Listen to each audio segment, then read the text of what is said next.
Howdy, howdy. Welcome back to the Hardcore Podcast. This is episode 47, and I'm your host, Christopher Norwood. And I'm your host, Robert Melton.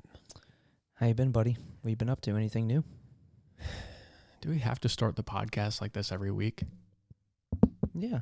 I thought that's what we I thought that's what you wanted. Well, since you asked, I've been pretty well. Not too shabby.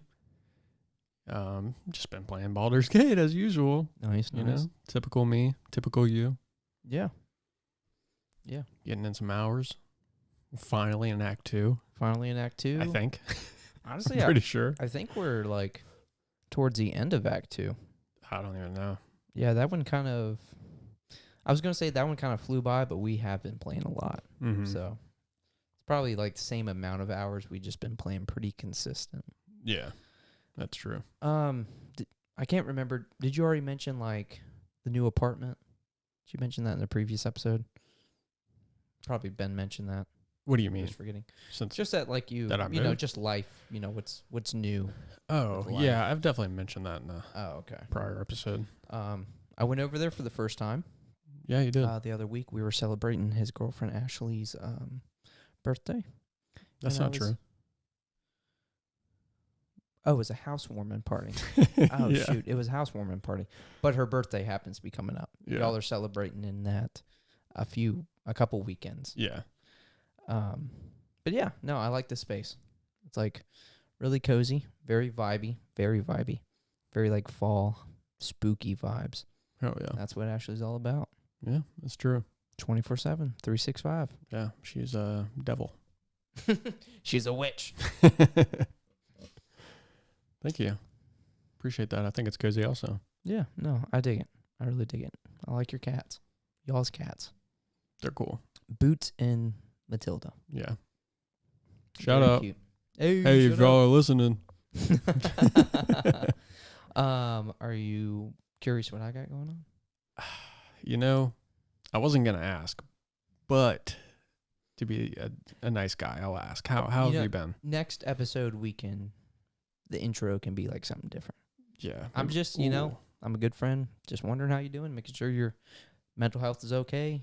You know, just letting the people know if you got anything new going on. That's it. That's all. But like we said, been playing Baldur's Gate a bunch. Got a pool party coming up this weekend, celebrating Kansas's birthday. Been trying to get that clean. Tomorrow, actually, I have me and my grandpa are getting together, and we're having like a man day. Well, a man evening. So we're going to be watching John Wick Chapter 4. Haven't seen it. Neither of us have seen it. We've been stoked on it. That's kind of like a movie we've always kind of gone to the theaters to watch, but we're like, hey, it's out. I bought it on Blu-ray DVD. Oh, nice. So we're going to watch that tomorrow. Meemaw's making some steaks. So, yeah, man evening. Pretty stoked on that. Damn. Any Budweiser? We may have some brewskis. I don't know. Actually, I don't know if Budweiser's a man drink anymore. Now that I think he about was a big Budweiser guy, but he is pretty right-leaning, so he may be like with that group that's like, no longer doing that. I don't know. He's a Coors guy now. Maybe. But yeah, if I can find some Oktoberfest, because I was telling him about that I've been drinking the Oktoberfest and really enjoying that. So I may bring some of those over because he does drink beers. They drink beer that's just kind of, they're not like super open about it. Mm-hmm. But may have some brewskis. Some Christian folk. Drink? No. We don't do that. Other than that, I have a dead tree in my backyard that I do have to get taken down. Oh, dude, you got to tell them about that shit. Okay, and I have an update on that. So I've been making a bunch of calls, just trying to get different quotes. Well, tell them about the tree. All right, so this tree, since we've lived there, like we noticed like the bark was just kind of like falling and it would get higher and higher. So now it's just like there's no bark on the tree. So the tree's like completely dead. So we've had some recent storms in the tree's always kind of had like a lean, like I knew it was going to be like a problem tree, like a tree I'd have to get, kind of cut down. Yeah, I was jerking that scissor. Pretty much. sipping on some scissor.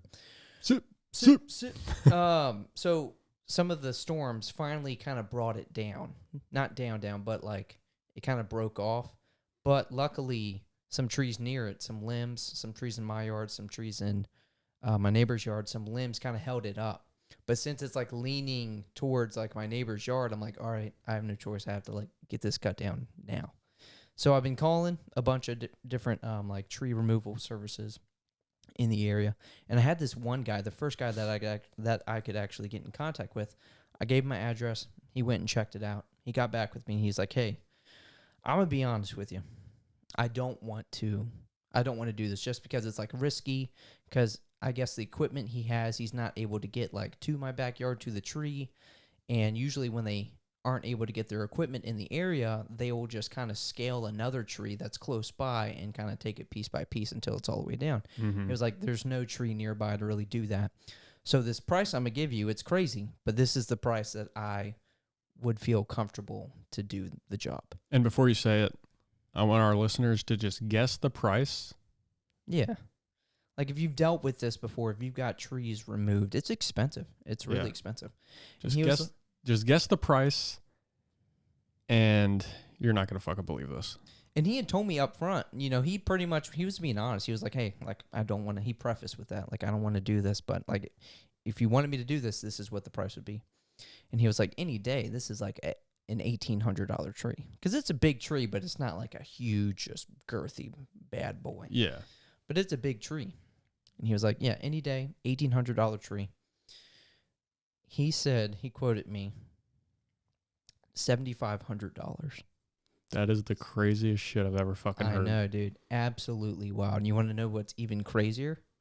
I found a guy that's going to cut it down. He's insured. He's going to chop it up. He's going to haul it off. You want to guess how much? You told me on the phone earlier. Oh, I did tell you? Yeah. Damn. $550. Yep. $550. I'm not trying to say like this guy was like trying to get me, because he was honest. He prefaced with like, I don't want to do this. You know this dude's going to show up in fucking overalls, Carhartt shirt, fucking pretty much. Couple beers in his hand. But he's seen, like, he did the same thing. He actually came today. No, maybe it was yesterday. But either way, he's seen like the tree, and he's like, yeah, I'll do that, $550. Mm-hmm. But I'm just like, how did we go from like 7,500 to 550? It's not even close. Right. Yeah, that's insane. Yeah, absolutely wild. So that was really good news, because I was thinking like, all right, if this one guy says 7,500 and he has a business, I imagine he knows what he's doing. Even if that's high, other companies, it may be like $5,000 or $4,000, $6,000. Like, I'm gonna have to pay a lot of money. Yeah. So I was very relieved to hear $550. I'm like, dude, I'm gonna tip the fuck out of this guy. For real. But that's what I got going on. Oh, the best news. As of, when y'all hear this, I'll be well into it. But I'm officially on vacation. I'm very hype on that. Got off at 2:30 Thursday. And I don't go back till like the following Monday. I work a night, and then I'm off 3 more. So I'm in a good place. So I'm very happy to be able to just relax, sleep in, play some games, hang out with some peeps. It's going to be fun. I'm jealous. Yep. So, anything else you want to say before we kind of discuss what we're getting into? Let's dig in. So, are we just going to get right in? Yes, sir. Alrighty. Bam, bam, bam, bam.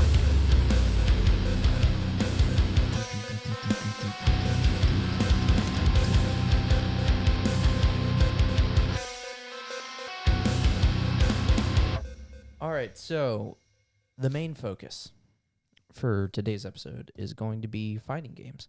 Mm-hmm. We have a big game that you let me know is actually released.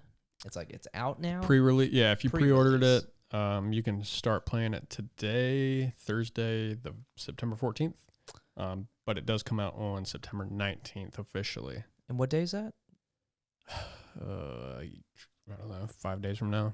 So probably Tuesday, like a Monday or Tuesday. No, I don't even know. But yeah, because today's Thursday. That game being Mortal Kombat 1, and we're not like the biggest like fighting game fans, as we've said in previous episodes, but Mortal Kombat's pretty sweet, and we just thought we would discuss our experiences with fighting games growing up. So we're going to talk about a bunch of fighting games. Today we had a Nintendo Direct drop. There was a couple cool releases.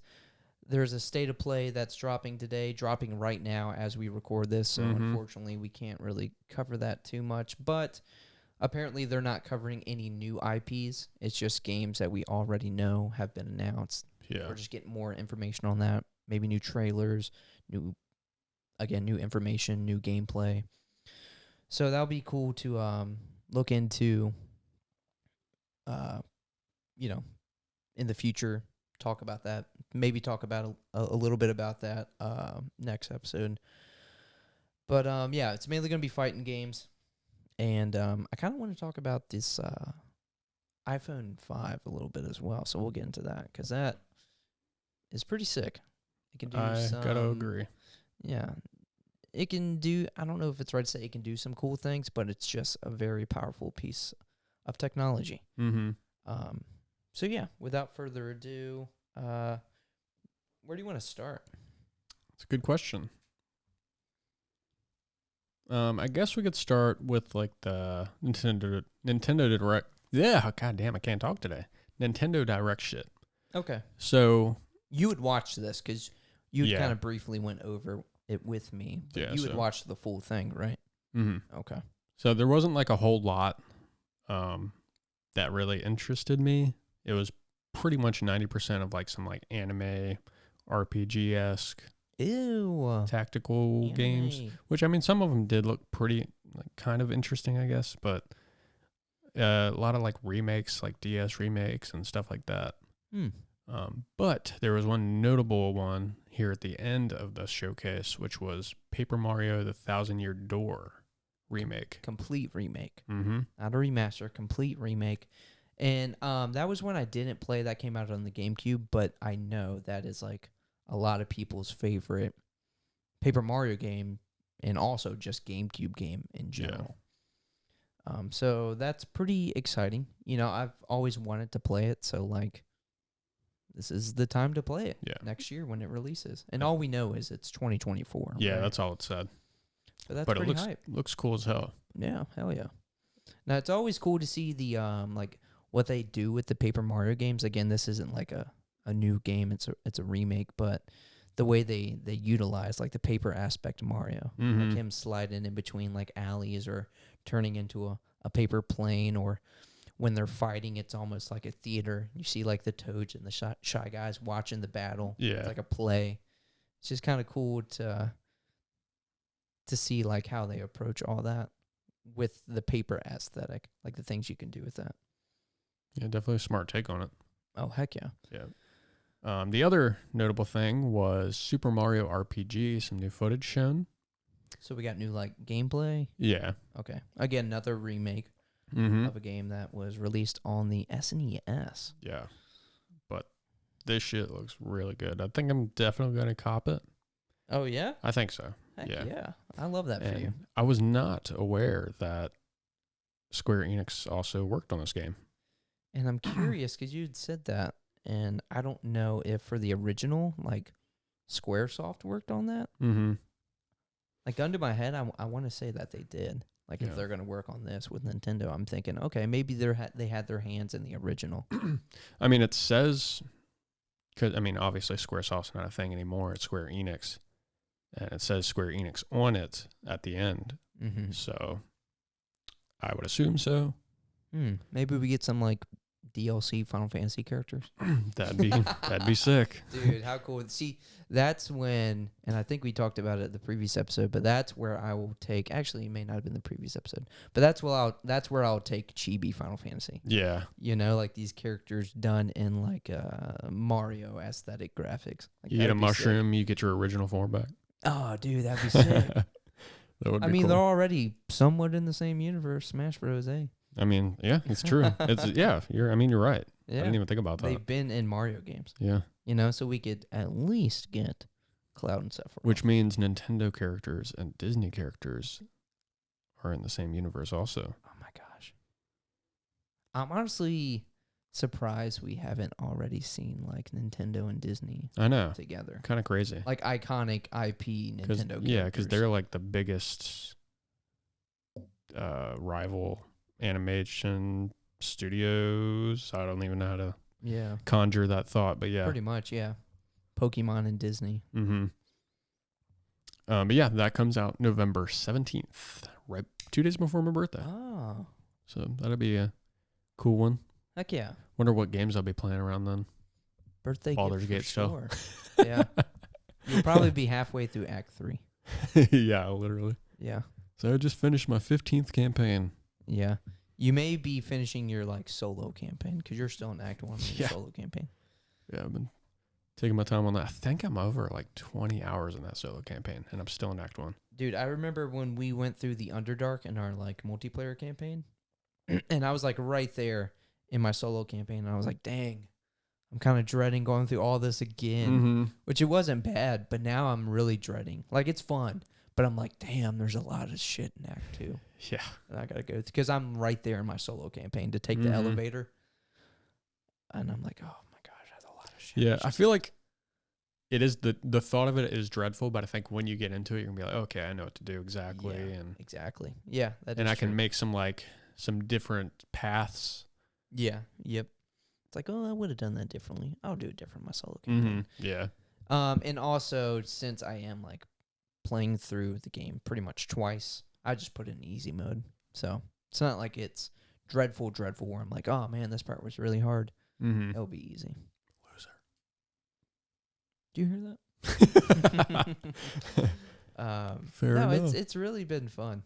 It's because it's more of like a story focus for me. Yeah, in the solo campaign, just with like the actual NPCs they give you. Now you got to go back through and read all the books. I've sold so many. But luckily, you can always go back and buy them. Dude, I have a fucking chest full of them. Really? Yeah. You keep them all? I keep all of them. I mean, that's pretty smart though, because I sell them. It's not like I'm getting a lot, but if I'm like, oh wow, all these, even like the notes you find, you can always sell it for like 14 gold. So I keep all of them. Yeah, I'll sell it. That's fair. Get a lot of money at the end. Yeah, yeah. I mean, my characters in both campaigns, I got the funds. Yeah, that's all I'm saying. I have to take a loan out. Yeah, whenever they are like, they need something, they come to Daddy. Daddy Banks. I mean, when you're the rogue Daddy and you're bags. unlocking all the damn chests. I know. I love that when you're the rogue character, they're like, oh, there's a chest over here. And it's like, by default, you know the shit in here is mine, right? Pretty much. Yeah. And you're like, can you use this piece of gear? If not, I'll sell it. Then those ones that I see are really valuable, I just don't even mention it. I'm like, oh man, Robert could probably use that. So let me sell it real quick before he looks in the. You got it marked to add to wares. I know. It's like, oh, before he looks in the group inventory.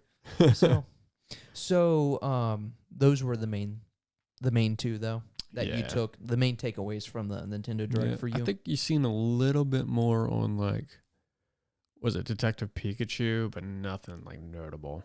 So yeah. Is it just like a new trailer? Because I'll probably end up watching it myself. Yeah, it's like a new trailer. Okay. Nothing really interesting. Yeah. Again, next episode we may hit on it a little more when I end up watching that. Yeah. So, what do you got? Well, I started with not really a timeline, but I started with Budokai. That's cool. Yeah, because that was like, I think growing up, I probably played like the older Mortal Kombat games. Yeah. But I kind of we'll hit Mortal Kombat later on. But like I played the Mortal Kombat games, so that would probably be some of my first fighting games. That, and do you remember a game called Bloody Roar?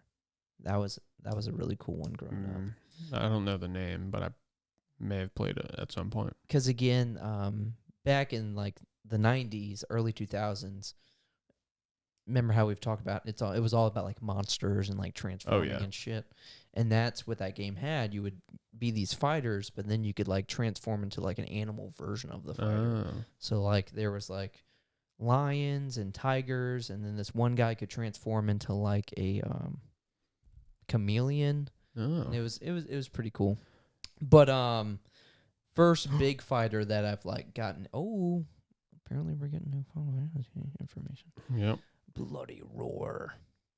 But the first like fighting game that I really got into was Dragon Ball Z Budokai. Would you say the same? That I really got into, yes. I mean, especially back in the day, you put Dragon Ball Z skin on anything, and like I'm in. Yeah. I'm there. And I know there was like an American PlayStation Dragon Ball Z game release or like a GT release, but I didn't even play those. You know, the first console that I like really got into was like the 64 or the PS2. I kind of skipped over the PS1 a little bit, so I didn't play that Dragon Ball Z fighting game for the PS1. It was Budokai, the first Budokai, that really got me, because I remember when you seen like the commercial for it, I remember being so hype. And I think it was like right around like the holiday season, so I was like, I have to get this. You got to get this for me, Mom. Yep. And I did get it for Christmas that year, and that was so hype. The only thing that, honestly, the only thing that sucked about that game was just it ending at the Cell games. Dude. That was it. Don't you have a story for that? The first Budokai, yes. I know you've told it before, but let's hear it again. You Yeah. know, it's relevant. Yeah, I've definitely told it on the podcast before. But yeah, I went to my cousin's house, and he had it for the GameCube. And unfortunately, fortunately, I guess, but I played through the entire thing all night long. It was probably 4 or 5 a.m. I beat Cell, you know, father son Kamehameha style. Oh, yeah. And I was like, oh, I can't wait to fucking fight Boo. And I was like, no fucking way, dude. There's no way. Oh, man, that's so heartbreaking. Luckily, there was like different modes that you can do. It wasn't just like the story mode. You had the World Martial Arts Tournament, which was always fun to do. Arcade mode, just to like, you know, play around with different characters and stuff. Obviously, if you had a friend over, you could, you know, go against each other. They had did that one have the Cell Games mode? I think it had the Cell Games mode, which was like a tournament mode, but even harder. So there was stuff to do. It wasn't until like the second game where they gave you like even more shit to do, which is personally my favorite Budokai game. But yes, all right. So I was Budokai 2 is definitely my favorite. One thing I really loved about that game was once you like beat it, there was like, I haven't played it in so long, but I know there was modes that you could unlock, like the capsules and stuff. Yeah. There's a little bit of like customization with like how you want to build characters, and you could unlock like non-canon fusions. Yeah. So I know there was at least 2. For some reason, I'm thinking there was like another one. Maybe I'm just forgetting about it. But you had like a Tien and Yamcha fusion. I think it was called literally like Tiancha. You had a Goku and Hercule fusion, which I think was Gokule. But I just thought that was so neat because their signature moves would be like combined. So Tien had Wolfang Beam. Well, it was he had Volleyball Fist. And then obviously Yamcha had Wolfang Fist. So it was called Wolfang Volleyball Fist, and I just remember it being so cool. Yeah. Yeah, I can't remember if there were any more fusions or not. Yeah, I'm trying to think. I don't remember if like the Hercule had like the same thing, like a special move of their moves combined, because obviously all of Hercule's moves in the game were like kind of made up since he never really actually fights in the anime and stuff. But that, along with the like the game board UI, I really enjoyed that as a kid. Just like hopping around and shit. How it was awesome. Set up. Yeah, that was a lot of fun. And that game was, especially as a kid, that game was fucking hard. Especially you get to fucking Kid Buu, dude. Yeah, especially Kid Buu. I remember that shit being, what do you have, like 10 15 health bars? Yeah, dude. 10 to 15 health bars. And I'm like, damn, man, I'm never going to beat this. But as a kid, you're just fucking relentless. You're like, I ain't quitting. I ain't stopping. You won't get the best of me. You have that patience. And plus, like, that was probably the only game I was playing for months on end. Yeah, dude, I need to go back and play 2 and 3. It's weird because loved Dragon Ball Z, loved Budokai. I never really played 3. That's insane. I know it's absolutely insane because a lot of people share the opinion that that's the best one, that they like that a lot more than 2. Do you like that? I don't know if I have that opinion or not because I just love all 3 of those games, but definitely 2 and 3 are way better just to the fact that you have the whole story. Because 3 had like everything at the time, right? Like 3 even went into GT. That's got GT shit in it. Yeah. Dang. Did it have Dragon Ball stuff? Not that I remember, but I'm sure it probably had some aspect of it in there. But yeah, you had fucking ultimate. What the fuck is it? Ultimate Shenron? Yeah. Okay. For some reason, that wasn't sounding right in my head. Shenron, no, that can't be it. You had Broly That's the in dragon. There. Damn. Yeah, I don't. Shame on me. I really don't know what happened there in my life. What was I playing? Maybe that's when I discovered Fable. I mean, maybe. Yeah, I think the like, most... realistically, I think it adds up. It probably was, yeah. Yeah, it's like 04, 05. Mm-hmm. Yeah, it may fall in line. Yeah, I think one of the best parts about those games was just going back, grabbing the Dragon Balls again, and then making that wish. What and could you wish like for? Could you do that? You could do that in the second game, right? I'm pretty sure. I'm pretty sure you could. It's been so long. But definitely in the third one, I know for sure. But you could unlock different characters, like Ultimate Shenron, I think, was one of them. I think Broly might have been one of them. You could go and get more money. Like, I think you could literally get, like, fucking a million Zenny. Or some shit. Different you had moves. The shop that you could then spend and buy different things for. That was cool. Yeah, you get special moves. Oh, and that game had, which at the time was pretty cool, but where you could fly around and shit. Yeah. And that's how you did missions, right? Mm-hmm. Did it have side missions? Like, could you fly to side missions and do it? Probably. Just like training missions, I guess. I'm assuming so. And did that one also go through the entire story? I'm pretty sure. Yeah, I really don't know what happened. What sucks is, I mean, I could have played the Budokai 3 part of it, but remember when they like remastered it for the PS3? Mm-hmm. But for whatever reason, they gave you the first one and the third one. They didn't give you the second. Are you serious? One. They did not. Dude, there was a Budokai HD remaster, came out on the PS3, maybe came out on the 360 as well, but it was the first and third, and I was like, nah. That's fucked up. I need the second one for sure. If I'm gonna buy this, I need the second one. Damn, I can't believe that. Yeah, why would you do that? Like, do people like? Do I just not know about it? Do people like shit on the second one? Maybe. I don't know why they would. Nah, dude, fuck that game board, man. You can fly around in the third one. I love the game board though. I know. I really enjoyed that. Another thing that I really love just about I guess pretty much the first 3, even though I didn't play the third one that much, where I think Tenkaichi just kind of lost it for me was like the attack animations.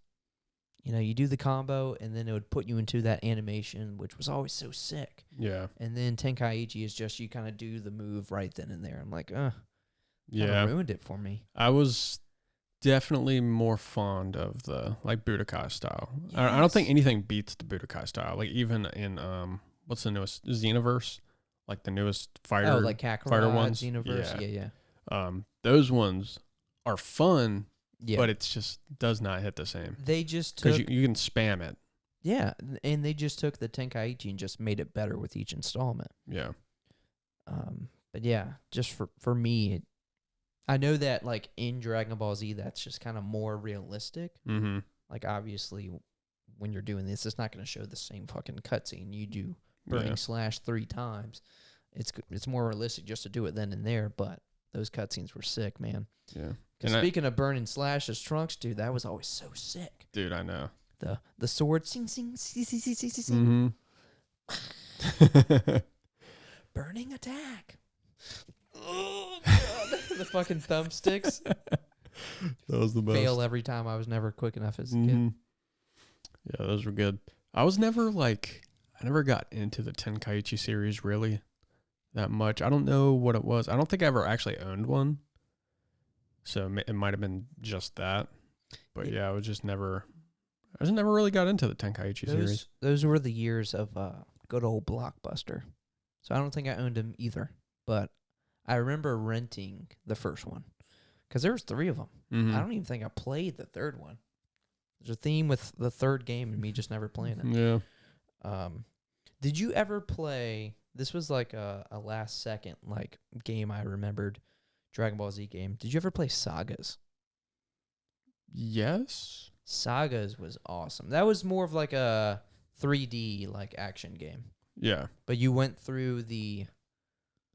Honestly, I think that one also stopped at the after Cell, but it went more in depth story wise, not just because there was like actual 3D environments and stuff. But you could play that co-op with a friend, and that was a lot of fun. I think if we were to like go back to it, it probably didn't age that well. Mm-hmm. But that was a lot of fun back in the day.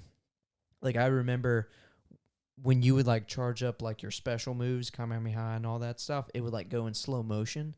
So you could like be the, your one guy could like, boom, like almost like uppercut him up to you. And you're just like charging up Kamehameha and just like warping around him. But it's like slow motion. Yeah. So as a kid, you're like, oh, dude, this is so fucking fun. This is so awesome. But yes, had a lot of fun with the Budokai series. And we're apparently getting a new one. Yeah. So we don't know for sure if it's going to be 4 or they might just rebrand it entirely like everybody else does nowadays. Yeah. Just Dragon Ball Tenkaichi. Yeah. And because Kakarot came out not that long ago. Yeah, a couple years ago. We were still like getting like updates for the longest time. We're still getting Xenoverse content. Updates. That's crazy. Yeah. But with that being said, I'm thinking they're probably going to keep that same combat style, unfortunately. More than likely. Because they were like, hey, if you want the old style, play Fighter Z. Mm-hmm. That would probably be their argument. Yeah.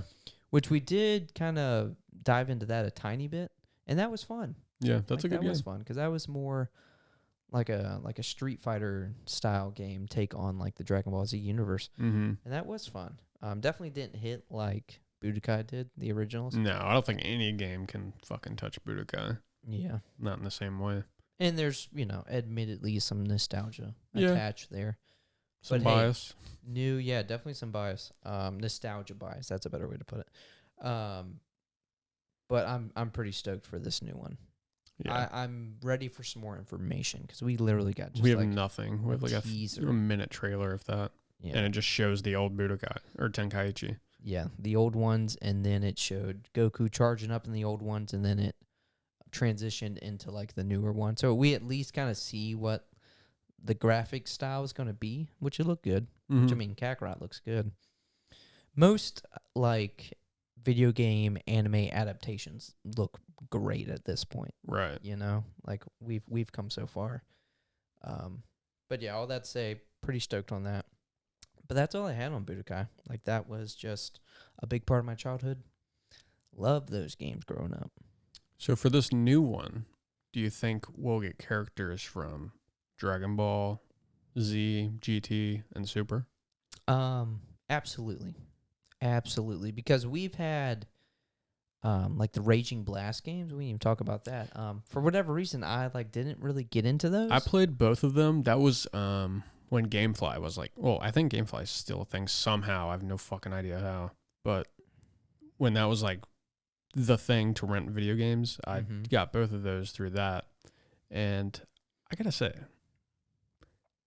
probably the worst Dragon Ball Z games. Oh, still really? Fun, obviously. They're, same concept, but yeah, definitely not the best. And I think a lot of people really like those. I know. But in my opinion, not my favorite. I know our buddy Antonio, he likes anything Dragon Ball Z and Naruto. Yeah. But he really enjoyed those games. Yeah. I beat both of them, but the combat was not up to par to like Budokai. I guess where I was going with that is Xenoverse. Those games, like they hit on like everything story-wise. Mm-hmm. Like they had Dragon Ball stuff, Z, GT, like obviously Super wasn't out then. But, like, they hit on, like, all those pivotal, like, story plot lines. Like, all the big Dragon Ball universe plot lines. Yeah. So, like, why take a step back, That's true. And, so I mean, so. Obviously we're going to get Super stuff. We're obviously going to get super stuff. It shows that in the trailer, and Goku turning Super Saiyan Blue. And that's just so smart because, like, it's still coming out. So you can update that game for a long time. Yeah. And we did see, what was his name? Sonny Strait? Mm-hmm. The voice of Krillin. Well, that's what most people know him as. Yeah, so he recently posted a TikTok. Oh, go ahead. Oh. I'll just give him more context. Oh, yeah. So he posted a TikTok, and it was like, you know, if you've seen the TikTok, you know who he is. You know who, like, he voices. So he was talking about, like, he just did voice acting for, like, a game, but he's not allowed to say it. But he's doing 3 characters in the game, and he's like, there's a lot of yelling. Mm-hmm. Which anime / video game do they do a lot of yelling in? Dragon Ball Z. So he was like, yeah, I did a lot of yelling. So we're like, all right, so if it is Dragon Ball Z, because again, that's what people are speculating. That's just like the obvious answer. Yeah. We know he's doing Krillin. He does Bardock. Yep. And the other big Dragon Ball, just Dragon Ball Universe character he does is, was it Commander Blue? Yeah. I don't know if it was Commander or General Colonel, or something like that. Colonel Blue, General Blue, but from the Dragon Ball anime. And if they're going to do everything, like he was a pretty big character in Dragon Ball. He was pretty high rank in the Red Ribbon Army. So that would make sense that it's going to be that character. Yeah. Because he also does, what's his name, Gino or Jiro from GT, the little robot. So it's like, I don't think it'd be him. Or the mummy dude. The mummy guy from Dragon Ball. So it would make the most sense for it to be Colonel Blue. Especially because I don't know if that character dies in Dragon Ball or not. But since you have Red Ribbon shit come up in the newest movie, that can definitely be what it is or something like that. I know Goku beats him, like Kid Goku beats him, but I don't know if I can't remember if it shows a scene of him like, oh, he's dead. Yeah. So they could always find some way to bring him back. It's fucking Cyborg. Yeah, literally. Colonel Blue. I mean, it was the Red Ribbon Army after all. Exactly. But that would make the most sense that that was the third character that he was voicing for. If it was the Dragon Ball Tenkaichi game, the new Dragon Ball Tenkaichi game that he was referencing. Yeah. So with that being said, they would be hitting on Dragon Ball stuff. And again, why would they take steps back if they've already covered like everything in previous games? So to answer your question, yes, I think they're going to hit on everything. Yeah, I think so. I think we're going to get Dragon Ball Z, obviously, GT, Super, maybe even like non-canon movie stuff, canon movie stuff. Again, there's a lot you can update there with, because what we have up to this date is the Broly movie and then the superhero movie. Yep. Like obviously we have a lot of manga, but animation-wise, that's where we are. I think they are. They probably already started, like doing the Moro arc, the arc with Moro. What is that arc? The Galactic Prisoner arc or something like that. But I mean, there's a lot of updating and like, new DLC that you can just release with that game. So I think we're going to get everything. Yeah. So we'll probably get like the whole Trunks movie with Gohan, the androids, which would be fucking dope. Mm-hmm. I think we're getting everything. It's kind of like with Smash Bros. You got the new Smash Bros. We're going to give you every character. Yeah. Give us everybody. If you're going to give us like Colonel Blue, General Blue, whatever his name is, like he's a somewhat big character in Dragon Ball, but in the grand scheme, he's not that big. But if you're going to give us him, like, dude, give us everybody. Yeah. Give us Ader. And with that, Android 8, fucking Frankenstein. That'd be dope. With that said, that's why I think there's going to be like a rebrand. So it's just going to be Dragon Ball Tenkaichi. Yeah, that makes sense. It makes sense. Or maybe it's going to be like Tenkaichi Super. Like, why would you do 4 if like Tenkaichi 3 came out on the PS2 and the Wii? Yeah. Well, sorry, Tenkaichi 3 came out last on the PS3 and the Wii. It's like, oh, finally you're getting 4. Generations later. Literally I think the 4, 3 generations later. I think just putting a 4 on it just drops value. Yeah, rebrand. I mean, literally we have Mortal Kombat 1. Mm-hmm. Just, they're released. like, got 11 of these fuckers. Really Let's just 1-1. Yeah. I'm trying to think if there's like any more questions I have about this. Again, I'm thinking we're going to go with the newer style of like combat, which is fine, but I'm just wondering like what new are they going to do with it? Like what in what ways can you like revamp that? I'm hoping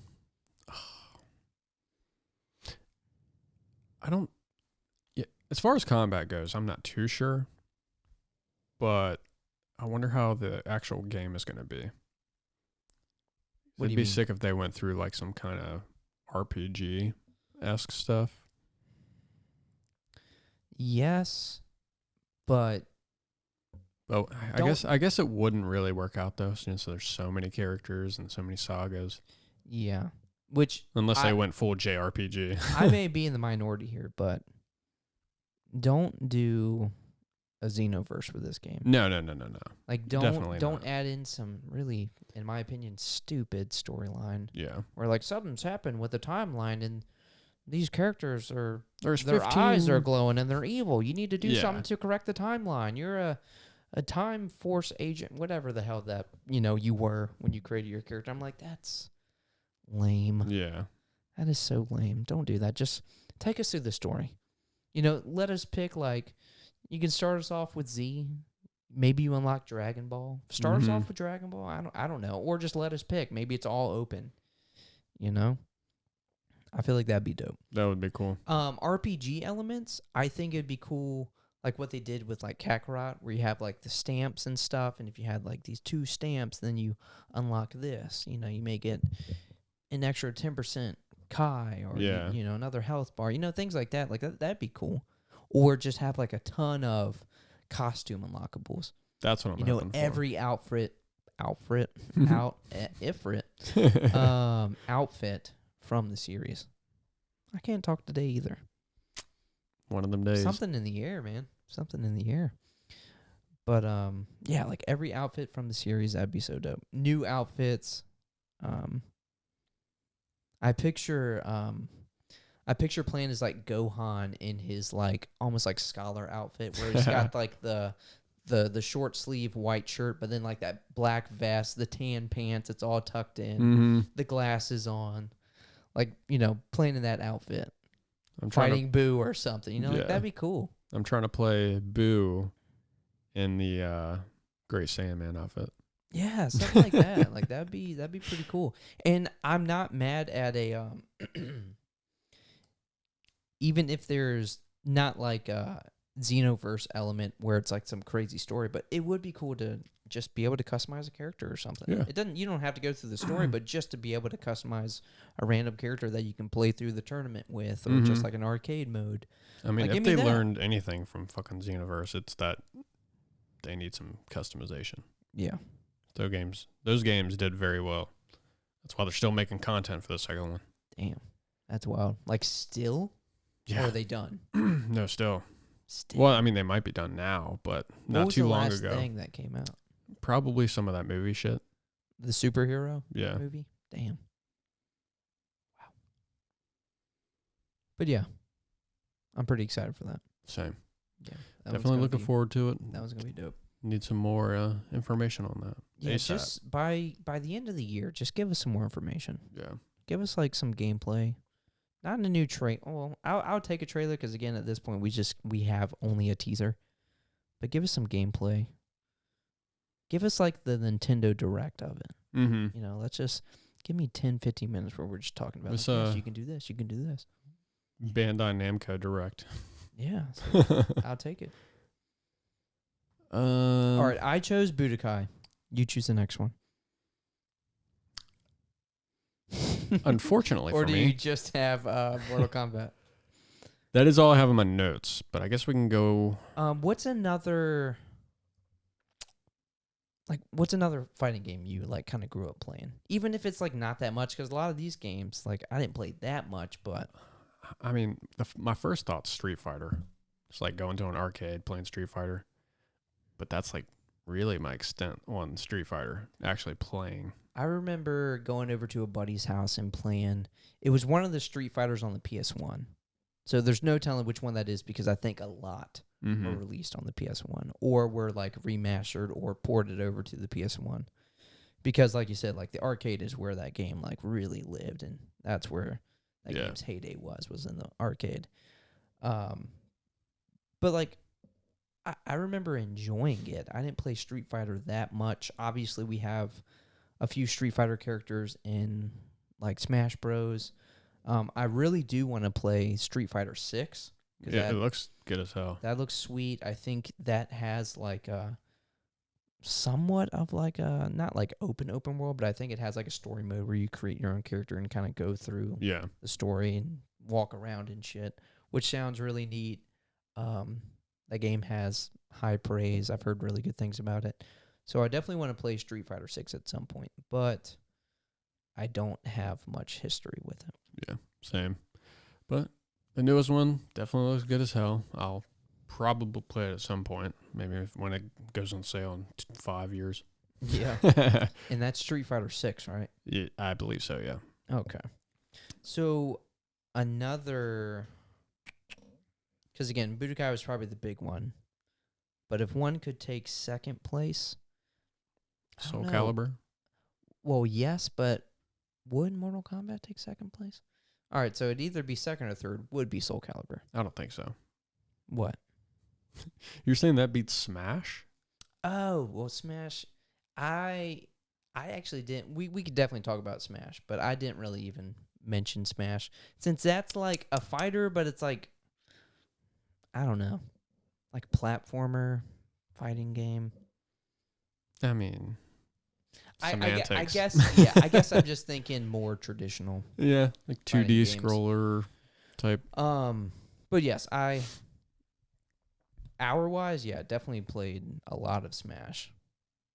Honestly, may have played more Smash than I did Budokai, just because like that's a fun party game, you know. And you've played it on every fucking system Nintendo's had. Exactly, but never competitively. It's like casual competitive, just like with friends and stuff. But I was like, in that regard, I think I was pretty good. Oh yeah, I mean, I was playing it for a good few weeks, and you still stomped my ass. So you retain that's Smash Bros really well. Where Antonio's been getting really good. I used to fucking beat on that boy, but now he can kick my ass from time to time. I mean, that dude, all he fucking plays is fighters. That is true.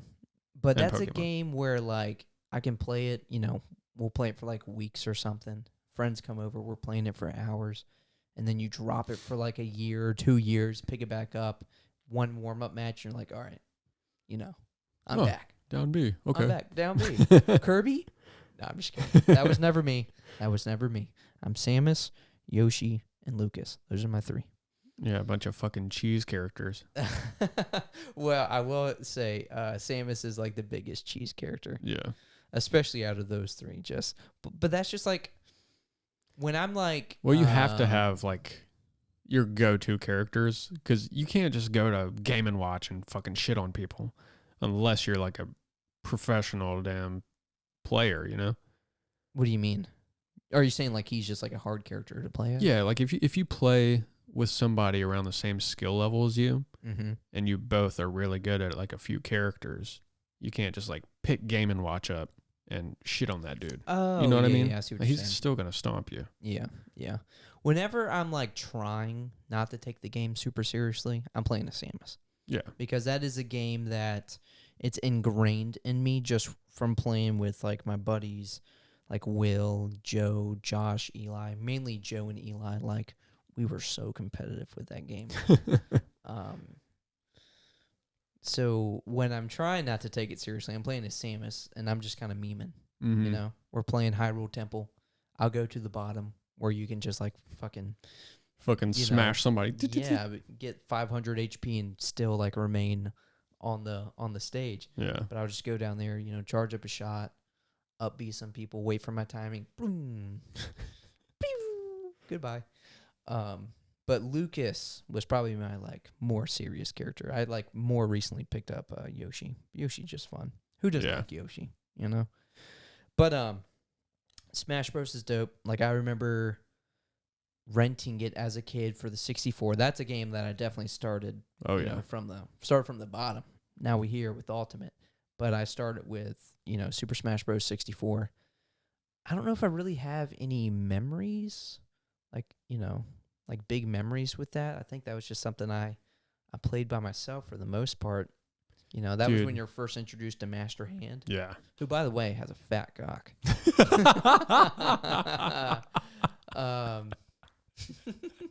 You don't even have to go back to one of our previous episodes.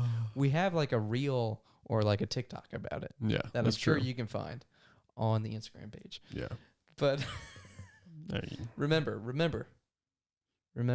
What's that middle finger? It's a cock. It's true. But yeah, no real like memories of 64. It was just a lot of fun to play as a kid. Yeah, we had Very that hard. For the N64, and just looking at the art on that fucking like the cartridge on or the box? cartridge, yeah, gives me so many good memories. Yeah, like that's like one of the most that's nostalgic fair. arts. That it is a very nostalgic. Like art. when I look at that, I just think fun. Yeah, seriously, that was like one of the 64 was just full of so many good like party games. I was gonna say like that was the party game, but then you could be like, well, what about Mario Party? Like that was probably the party game. But the big three party games back then for me were 64, one of the Mario parties, probably Mario Party 2 because that was just the big one for me, and then the Pokemon Stadium mini games. Yes, which we very recently went back to when our buddy Ken came down. We played through the first ones, a lot of fun, and it had been years. Probably since I was a kid, since I played through Pokemon Stadium 2 mini games. And we went to those, and gosh, that was a blast, dude. Yeah. That was a blast. And I think I mentioned this in one of the previous episodes, but we also played Mario Golf, Mario Tennis, which I wish I discovered them as a kid. Like, I think me and my dad rented them, but I wasn't a big sports guy, so I was probably like, I don't want to play tennis. Yeah, right. But, man, if I would have really gotten to that as a kid, gosh, that was something I missed. Hidden Gem. He'd be the next Serena Williams. Aged so well. They really did. Like those games were so fun to go back and play on the Switch Online. So fun. But enough about that. We're talking fighting games. Yeah. Melee. Did you ever play Melee for the GameCube? Mm-hmm. Like that's actually a lot of people's favorite. The only one I didn't play, I played it, but I didn't own Brawl. Which, funny enough, so again, played 64. Probably rented it. Played Melee again. Probably rented it. Wasn't like super into Smash Bros at this point because again, it was just me. Like maybe my dad would play with me from time to time, but I didn't have like. It wasn't like, hey, I'm going to my cousin's this weekend. All four of us are playing Smash Bros. That just wasn't the game for us. Well, for all of us, it was probably Colton's, and Colton just wasn't really into those type of games. Because he had the Xbox, and that was really cool then. So we would play like Time Splitters and obviously Halo. But it was Brawl that really got me into Smash Bros. Really? Because that's when I met Joe, Josh, Eli, and Will and all them. And that's the Smash Bros. That was out at the time, 2008. And they were like really good. Because my first character, believe it or not, was Meta Knight. Oh, wow. Who is good, but his HP is ass. Like, he gets knocked out at like 80. Damn. So I was like, oh, man, I got to find me another character. Because my buddy Joe, where we were talking about you have a couple characters. No. Joe had one character. Only one. Star Fox. I think I've told you before. Who was it? No, not Joe. Not Joe. Well, not Star Fox for Joe.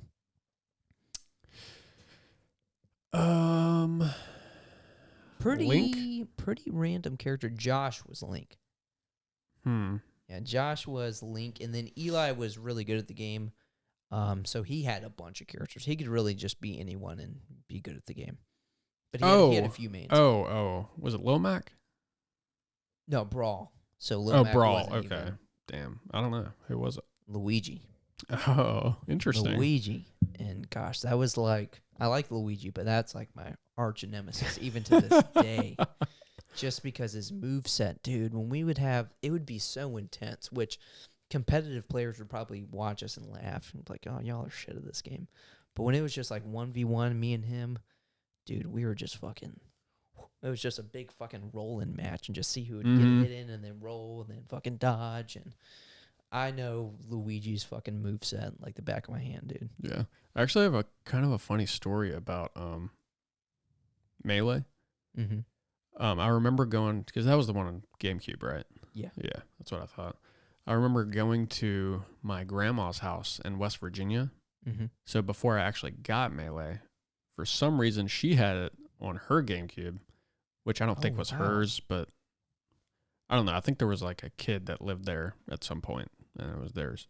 Mm-hmm. Anyway, she had it there, but I just specifically remember going there and playing that. But I had brought the Cell Saga with me on VHS. Oh, nice. Yeah. We're going back to Dragon Ball Z. Yeah. I just thought that was kind of funny. But yeah. Oh, sorry. That was the whole story. I was expecting like more like, yeah, they watched it. They had never seen Dragon Ball Z.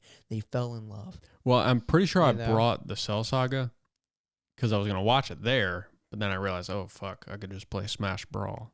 But what's cool about that is when that game came out, I'm guessing that's up to where Dragon Ball Z was in America? Like, is that where we were? No. I don't think so. I think that was just something you loved. So you're like, hey, I have this on VHS. Yeah. I just brought it because it was something to do. I was in fucking West Virginia.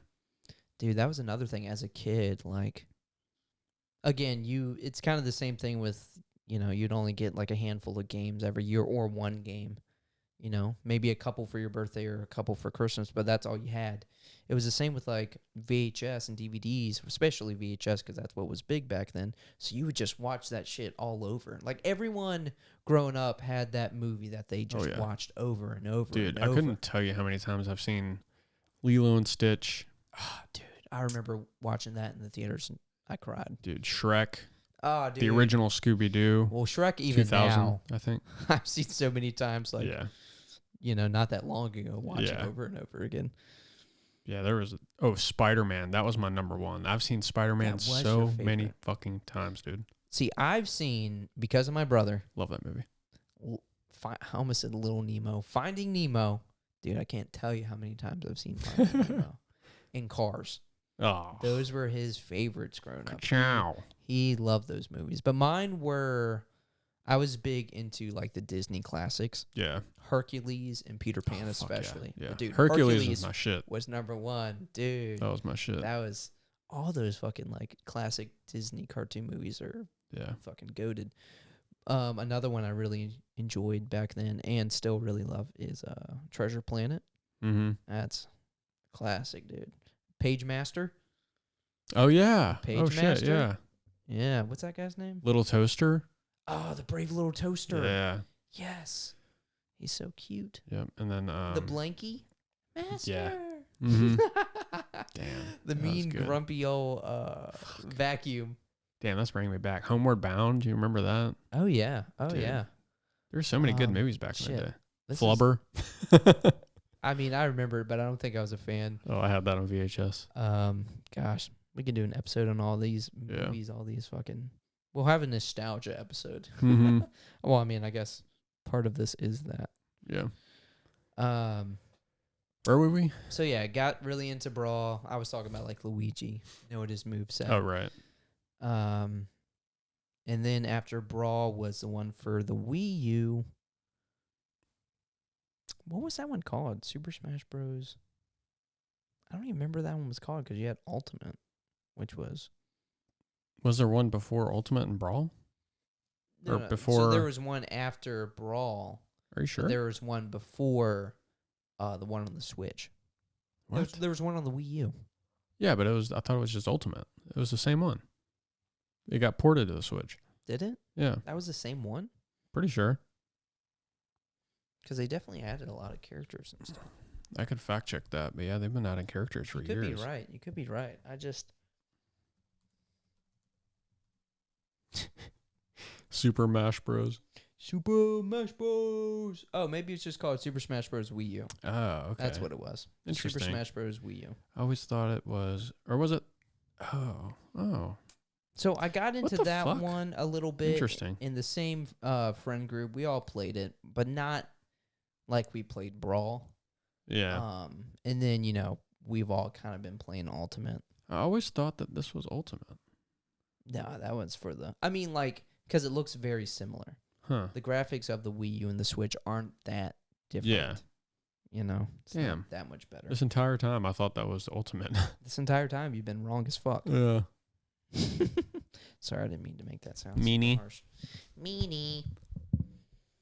But Put yeah. $1 in the mean jar. But yeah, no. I've had some really good times with Smash Bros.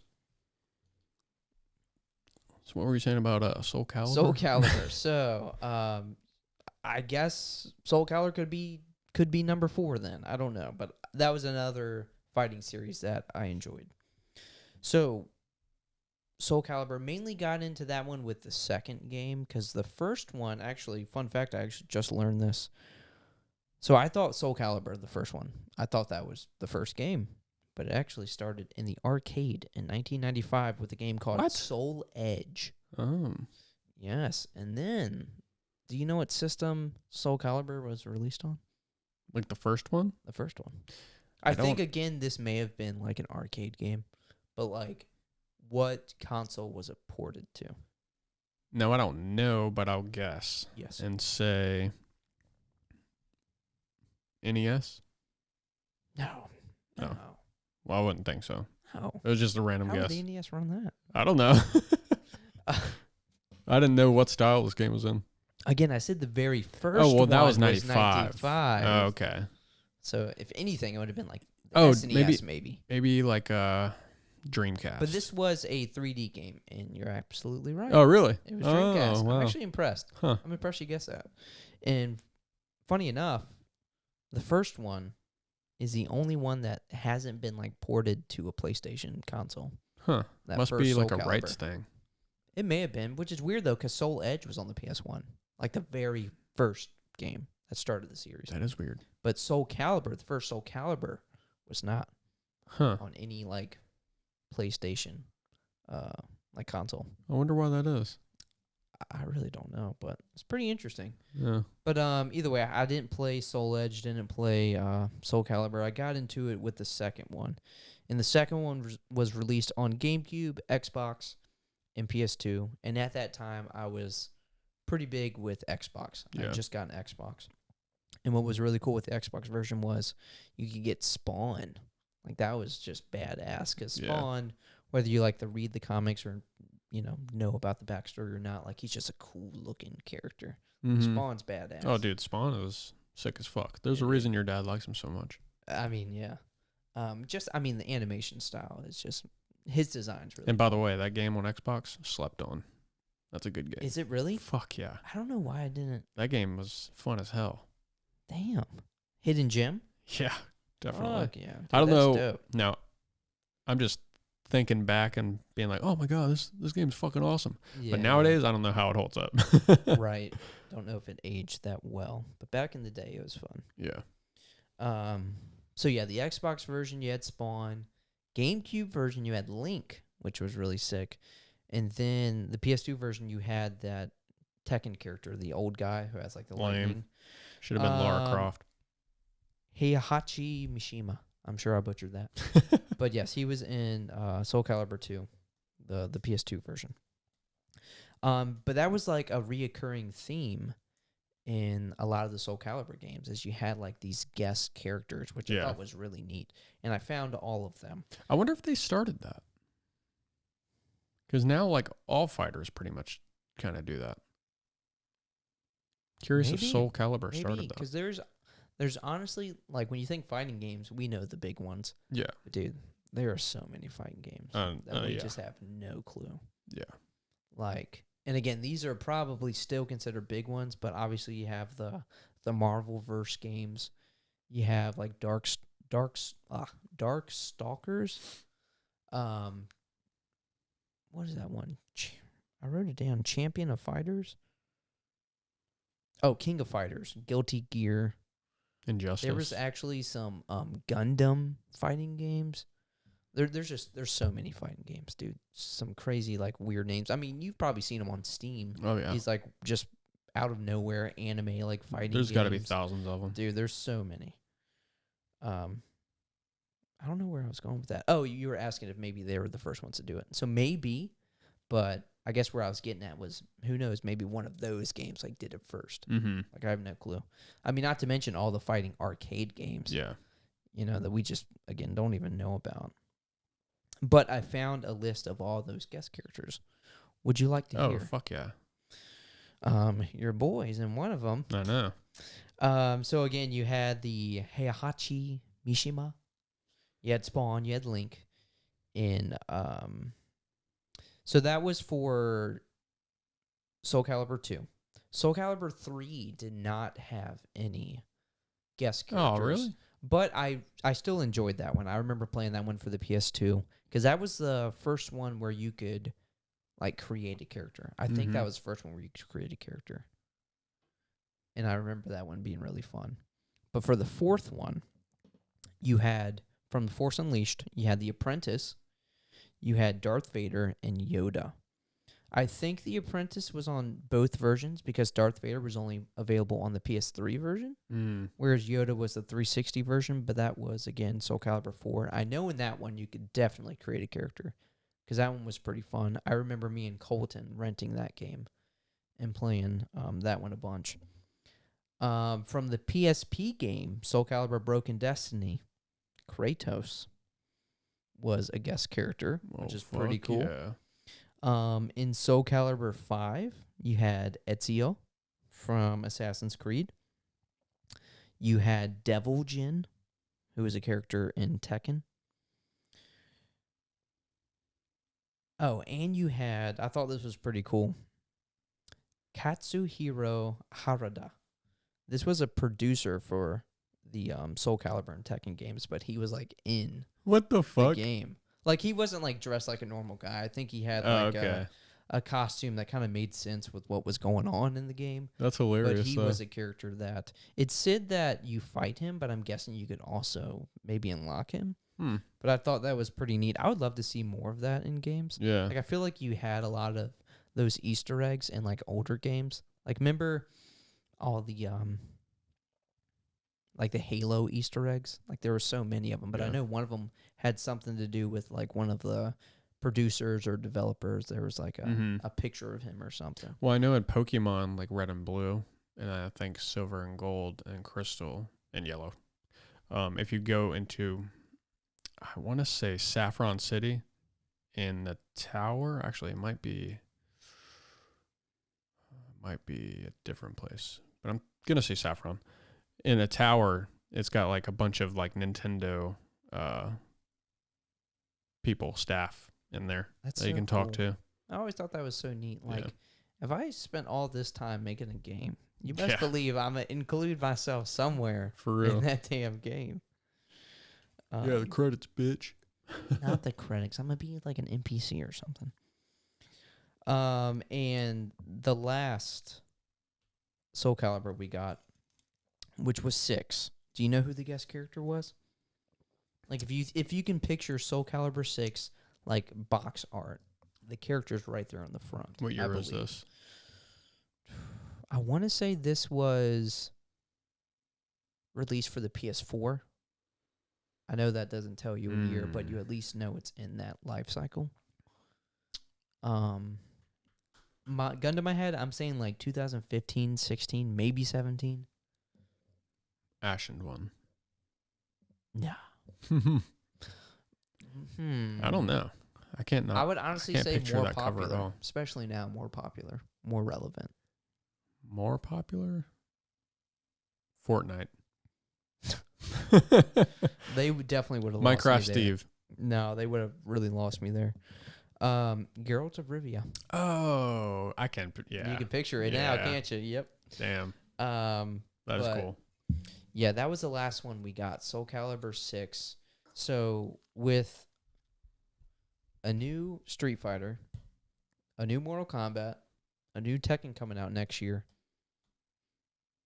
I think Soul Calibur's a new Soul Calibur's bound to come. Hopefully. I'm definitely thinking it's around the corner. My guess, new Soul Calibur next year at some point. 2024. 2024 Soul Calibur 7. Soul Calibur 7. And that's all I had on Soul Calibur. I really enjoyed those games. Something about the combat in those games was just more appealing. Definitely more appealing than Street Fighter for me. Yeah, same.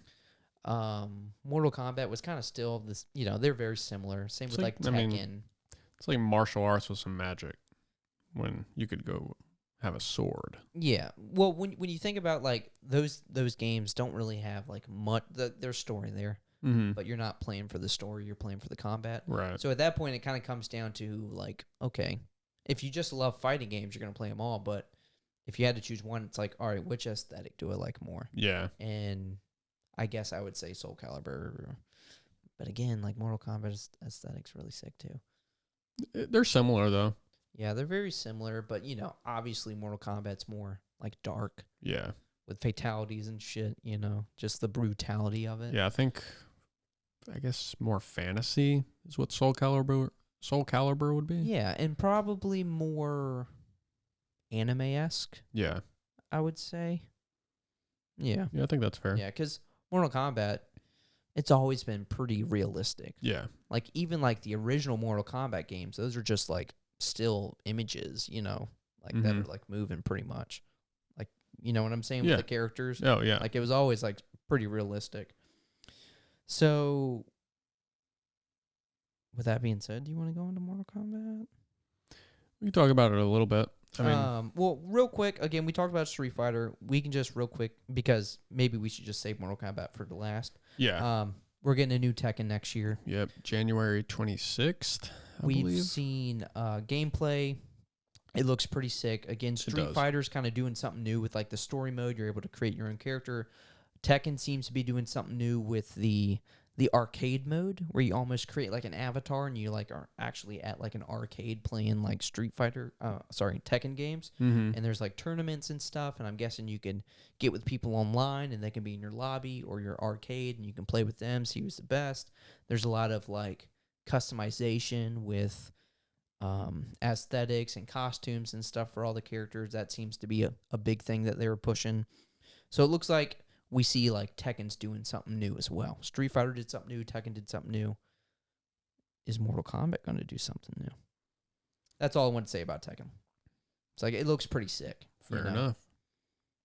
So I don't know for sure if Mortal Kombat's going to be doing anything new. I didn't realize the game was going to be coming out early today, like as we speak. Right. So I didn't go into detail trying to find any information on it really. But I do have a list of all the characters that are going to be in it for right now. All right. If that means anything to you. It does and it doesn't. I'm sure there's a lot of new characters where their names I just like, oh, okay. Yeah, cool. I think there's a couple new. But I think I read some comments about some people that are missing, but I can't remember who they were. And this is all the characters as of right now? As of right now, yeah. All of them? That we know of. Oh, okay. Yeah. I know new ones are going to be coming because they have something called Combat Pack, and that doesn't come out until the game releases. So that's the one that has Homelander, Peacemaker, Omni-Man, Quan Chi, Ermac, and Takeda. Those last three are actually just Mortal Kombat characters that they're bringing back. So I know, obviously I know like Omni-Man, Peacemaker, Homelander. I know Ermac, Quan Chi. I know Quan Chi, but Takeda, I don't think I know that character. Yeah, it's just another Mortal Kombat character, probably from a previous game. I mean, it would have to be, right? Or maybe just a movie. Who knows? Also didn't play Mortal Kombat 10 or X. Me neither. That one. Shit, I haven't played. Because they usually, with each installment, they usually kind of add a few new characters. So, could be a character from from that game. I don't know. Speaking of new characters, the first one, Rico or Ryko. Then we have some other notable ones. Nitara. That's the one voiced by Megan Fox, right? Yep. That's a new character, right? I have no idea. I don't think so, I've actually. never seen that character. I don't think it's a new character. Well, newly voiced by Megan Fox. Yes, definitely. Okay. She look badass. Yeah. General Shao Kahn. Sindel, Reptile, Havoc, Classic. Ashra, Garrus. I don't know. Li Mei, Tanya, Classic. Baraka, Classic. Smoke, Classic. Rain, Classic. Scorpion, Sub-Zero, classic. Kung Lao, Classic. Johnny Cage, Classic. Kenshi, Fire God Liu Kang, Raiden. I don't know about the fire. Oh God. Do you say Raiden or Raiden? It's weird. I feel like I actually say both. Yeah, I do too. I guess it just But I feel heat of the like moment. I usually say Raiden. Yeah. Raiden. Raiden Who? wins. Real quick, is my favorite character. You know what? I think he was my favorite character for like the longest time. Raiden is fucking awesome. He is. He's fucking good. But I want to say my absolute favorite has to be probably Goro. Really? Yeah. Oh, He's such a fucking badass, dude. I don't know if I'm like more upset because I was gonna be like, you're probably Scorpion. Let me guess. Nah. But then you said Goro, and then I'm like, I feel like I'm more upset that you said Goro. Dude, if you don't like Machamp, you Goro? can't like Goro. Hey, I like Machamp. Goro over Raiden though. He's a cool character. He'll fucking break you in half, dude. I mean, literally. He's not bad. Yeah. I just would have never guessed that was your favorite. Keep in mind, I haven't played fucking Mortal Kombat in 15 years. You know what? I'm trying to think though. Who would I have guessed? Again, I'm thinking like you would have said like Scorpion, which I mean, Scorpion and Sub-Zero both cool as fuck. I'm jokingly saying like, oh wow, it's probably Scorpion, but yeah, let's be honest, Scorpion's fucking awesome. Yeah, you know. I don't know. I probably would have said like you probably like a meme character like Johnny Cage or something. Hell no. Hell no. Apparently, or what's his name? Robot Hand. Oh, Is he on this list? I don't think he is on Maybe this he's list. one of them that are like missing. Yeah. To finish the list, Raiden, Katana, Melina, Shang Tsung, and apparently that's a pre-order bonus only, which is kind of fucked up. Interesting. Shang Tsung, I think. Sung. Is it Tsung? I think it's Shang Tsung. But yeah, those are all the characters. That just seems really lacking. Like we're definitely missing. Well, I think this list We're obviously was missing from like a couple days ago, so the game wasn't officially released. It's just not been updated yet. Because I know characters. Again, the black dude with like the robot arms. Yeah. Like the cyborg arms, the big arms. Like he's missing. Yeah. Like I can't remember his name, but I know if I seen it, I'd be like, oh, that's him. Yeah. What the fuck is his name? I can't remember. Shame on me. Seriously, shame on me. Because he's like a big character. Yeah, I could picture him in my head. Hold on. Did you say Goro? I did not. Is he not in the game? He is in the game because we were just watching footage of it. Oh. Someone missed him. Someone missed their favorite character. How could you? Well, this is the full list that I grabbed from the internet, so just saying. You grabbed the wrong list. Shit hasn't been updated. Oh, although I will say there was a internet. second list, so I don't know if Goro is directly playable, but there was a second list for like sidekick characters. So it's like a saving character that can come in. You can't play as those characters? I don't know. It's really weird. But there's like a list of just sidekick characters. Because I seen another character that comes to mind is you have Smoke. Mm-hmm. I don't see Noob. I don't see Syntrax. I think that was his name. He was like the kind of like a robot / predator looking character. Yeah. Yeah, there's definitely a lot of characters. There's also another one in here. Yeah, but like special combat pack. Like this is already something that kind of is annoying. Like give me characters like Homelander, Peacemaker, Omni-Man with a combat pack. Don't give me characters that are already in the Mortal Kombat universe that I have to buy to unlock. I'm calling bullshit on that one. Because again, what do you mean calling bullshit on it? That's just fucking stupid. Oh yeah, you know. Agreed. Quan Chi, like that's a Mortal Kombat character. Give me Quan Chi. Let me buy the special characters. Let me buy Jason, Freddy Krueger. You know, like let me buy them. I agree. Yeah. Kind of fucked up. That's really fucked up. That's really fucked up. Fucking trying to milk us for everything we got, dude. But either way, like the game does look good. I haven't seen anything either that seems like new. I remember before we started recording, you were watching some gameplay, and it seems like there's like more of a focus on story because there's like actual like cutscenes and stuff, and it looks really good. And that transition into combat's very, very seamless. Yeah, which was sick. That was something I noticed, and the combat just looks awesome. I've seen some footage of fatalities, and they're as beautiful and brutal as you would expect. 100%. But where does your Mortal Kombat experience start? Like what Mortal Kombat games did you play? God. Like I'm sure you know, let's skip over the originals. Everyone played the originals at some point in their life. But where did you kind of like not that you're a big Mortal Kombat guy, but when did you kind of get into it a little more? You're like, okay. It was like PS2 and definitely PS3, I think. Okay. There was like 2 I know for sure on the PS3 that I went through.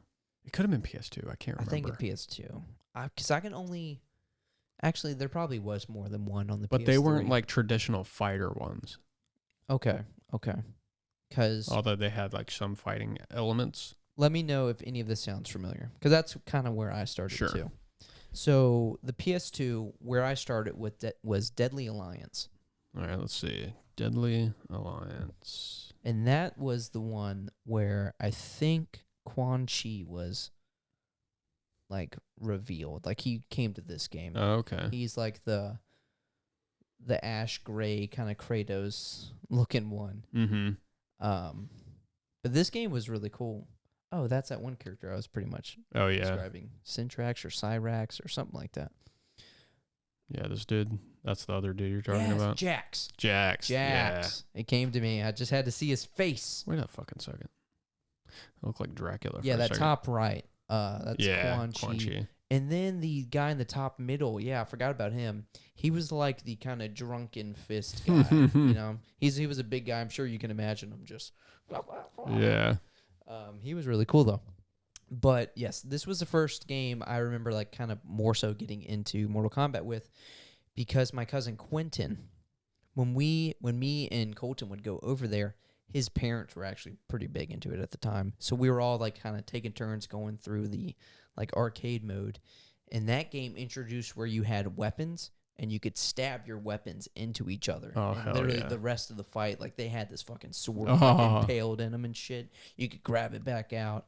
It was actually pretty sick. That is sick. But my favorite would be, which I think was the next game for the PS2, was Deception. Oh, Armageddon. That's definitely one that I played. Armageddon, that was, I think, next. Let me see. I think that came after Deception, and then I want to say it was Shaolin Monks. Oh, yes. Yeah, dude. So, yes. Dude, look up, see how that one has Sub-Zero, the cover of it, down. Oh, this? See how, So this was like the sleeve that went over top of the game, which was just a really cool thing back in the day. I want to say there's multiple of them because I want to see. I think I seen a Melina one earlier in one of these images. But look up. Oh yeah, that chick right there. I don't know if that's Melina, but whoever that was, look up the Raiden cover. Deception Raiden sleeve or cover. Yes, the very first image. Oh. Dude, that was the one I had. Oh, and I was like, dude, this is so fucking cool. Collector's edition. Yes, and it was like the sleeve, it went over top. And surprisingly, this was a game I convinced my Meemaw to buy for me. For Christmas, yes, which is absolutely nuts. But this was my favorite Mortal Kombat game. Because you had your classic Mortal Kombat fighting, obviously. But you had a story mode. You had a story mode that you could like. It was like an RPG. Exactly. That you would like walk through and like collect stuff and talk to people, do quests. Obviously, fight. That was most of the quests. You also had a chess mode where you could literally play chess, and like say for example, if it was a pawn, and it was, you know how like the pawn's like the weakest, but if it would go against a knight or a bishop or something, it would still be a fight. but that pawn would have less health than the bigger pieces. So it was, you could still like not necessarily get knocked out and still win that way if you're good enough.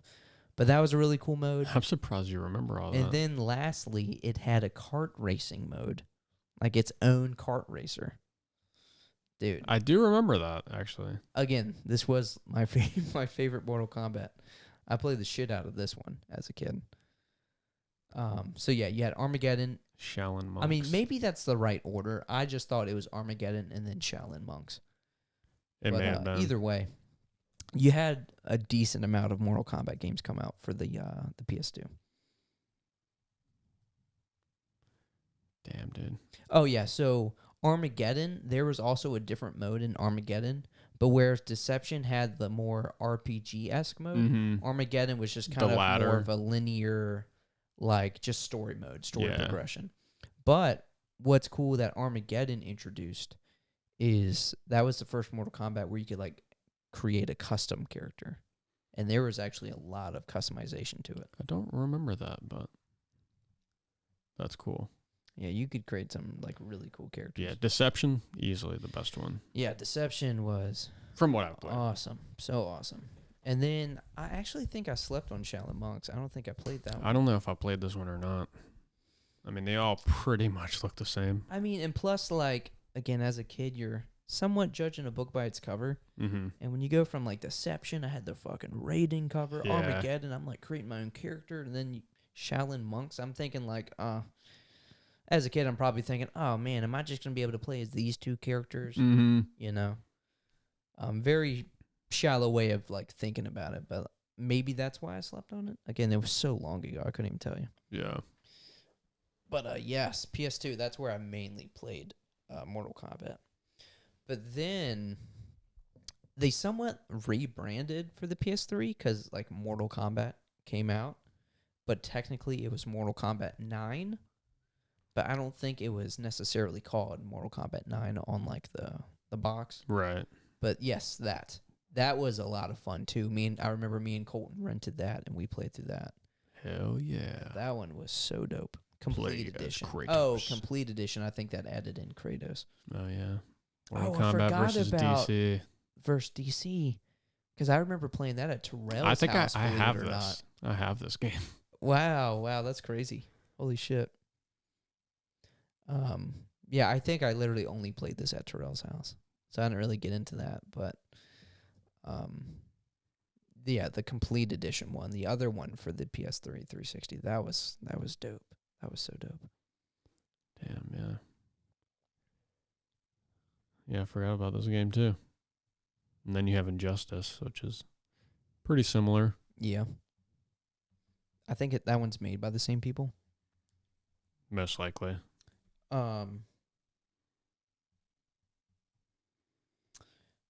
And yeah, after the complete edition, which I think is Mortal Kombat 9, you had Mortal Kombat X. Mm-hmm. And that one I didn't even touch for whatever reason, because like I didn't either. It was a more modern version, you know. At the time was like the prettiest Mortal Kombat we had, the best looking Mortal Kombat. I mean, those fatalities are fucking sick. Very sick. And then you had like the crazy cool like horror characters. Yeah. I know you had Jason Voorhees. Maybe you had Freddy Krueger. Maybe. But there's a lot of like DLC characters. I think you had the Terminator in that game. I think you had Rambo in that game. Yeah, there's a lot of cool characters, but for whatever reason, I didn't really play that. Well, when this came out, you know, I'm pretty deep into gaming now. Fucking so Alien, like, Texas Chainsaw. I'm more so playing like Pokemon or RPGs, JRPGs. So I wasn't really going back to a fighter. Yeah. Hold on, who's that chick? I don't know. Well, who's that other guy at the left, too? Triborg. A fuck ton of characters, though. Yeah, Predator. See, this is what I expect. Like, again, this is with all the DLC characters. But still, like, don't give me 15 characters out the gate. Again, that's if that's accurate. Yeah, I'm sure. I'm thinking. I'm sure there's more. There's got to be more. Kitana wins. Kong Jin. Brutality. Oh, hell yeah. Ooh. Who's next, Master Chief? That would be dope. Oh, dude, Sweet Tooth would be cool. That would be a sick one.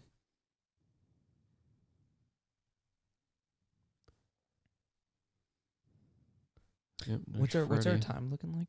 Oh, Freddy Krueger. Okay. No, we're fucking right on the money, dude. Oh, right on the money. Okay. So the only other thing I wrote down is, and I had mentioned like Darkstalkers, the Gundam games, King of Fighters. Not that like I really want to dive back into fighters, but I feel like I missed a lot of those really pretty kind of like 2D pixel fighting games. You know, the whole Marvel vs. Capcom, like that graphic style. You know what I'm saying? Oh, yeah. But just like how good those games look, there's so many fighters that look that good that I like totally missed on. I feel like it would be cool to have some just as like party games. So, like when friends come over, like, hey, let's play a few rounds of Gundam Wingverse or, you know, whatever it may be. Even Persona has like fighting games. I think they're called like the Persona Arena games.